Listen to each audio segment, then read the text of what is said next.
Pregame.com. The Jets are a 2.5-point favorite over the Miami Dolphins, their second meeting of the year. This is going to be VR's best bet of the week. VR, my friend, tell me who you like. Yeah, I jumped on Miami right away at 3, laid a little big to get it. Not surprised the line came down. I think it's going to go back up once the public gets involved come game day because they're going to fall all over the Jets. They're in love with them right now. The perception's totally come around to the Jets side. If you remember, 4 weeks ago, nobody wanted anything to do with the Jets. Then all of a sudden on Monday Night Football, they played Houston tough, covered that number. The week after, they blew out Indianapolis Colts while everyone was fading them. Right. And finally, last week, they just about beat the New England Patriots. In fact, Sanchez outplayed Brady. Really did. Now, all of a sudden, perceptions changed. And that's why I think you're getting value on the Miami side. Let's not forget, Jets beat Miami earlier in this season, 23-20 in Miami. Because of that, I think the public's going to take the approach of if they beat them on the road, they could beat them at home, especially given less than a field goal or a field goal. Looks like a coin toss, but let me tell you, this Jets team is a team without an offensive identity.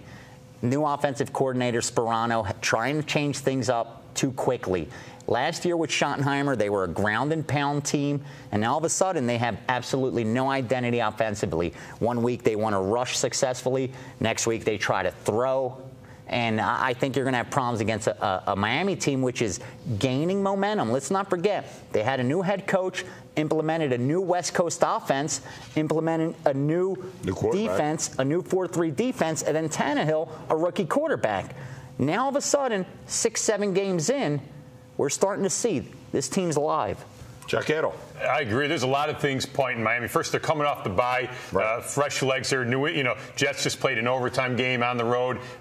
In practice this week, reading a little bit, a lot of energy over there, Miami. And that first game was fun, because the Jets beat them at Miami, but Miami had a lot of opportunities. Bush in that game went out with an injury, and there's no question now Tannehill, the Miami's playing better. When the season started, I wasn't sure about Philbin. I got to be honest. Me too. I didn't like what I saw on HBO. Exactly. Absolutely. In the preseason, I thought, the way he handled himself, I wasn't a big fan. But I tell you what, the offense has improved every week. Hartline now, that guy, he only had 1 catch in that game. Now it's Tannehill's favorite receiver. Holmes in that game, Santonio Holmes for the Jets had a huge game. Obviously, he's out of that lineup now. Jets still having trouble running the ball here, and I agree with you here on Miami. I think a lot of things point that way. I love it when the road team wins the first division matchup.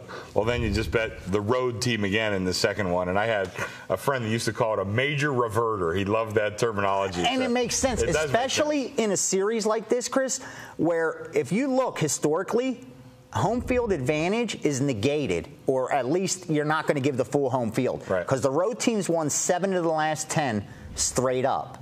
And I don't think the Jets are a full 3 points for home field. So I shade them even a little less than that. But in this series in particular, where we see that home field isn't as strong as it may be, I think there's just too much value on Miami not to grab the points here. All right, we've talked about it. Let's make it official. Miami at the New York Jets. Revenge spot for Miami on the road. Jets beat them at home earlier in the season, but this is an improved Miami Dolphins team. Remember, new head coach, new quarterback, new offense, new defense. Now all of a sudden, 6 games, 7 games in, and a bye to prepare.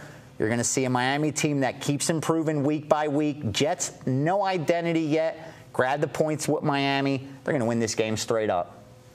Very good. I agree with you with the Philbin statement. Yeah. I thought he would be a complete disaster. I thought he'd be a disaster. And Tannehill too. In HBO, that preseason thing, he was awful. I was like, I tell you what, remind me to fade him. The Jets, that was a disappointing loss too for the Jets. I mean, they got their tail between their legs a little bit. I mean, Jim Nantz is the only one who thought the Jets won that game. Yeah.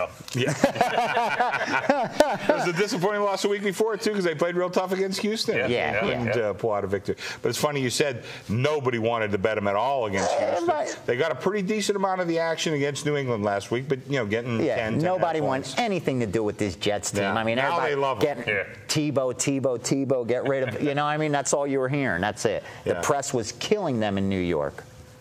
All right, folks. Well, coming up next, we are going to talk about the Denver Broncos hosting the New Orleans Saints on Sunday Night Football. That'll be my best bet of the week.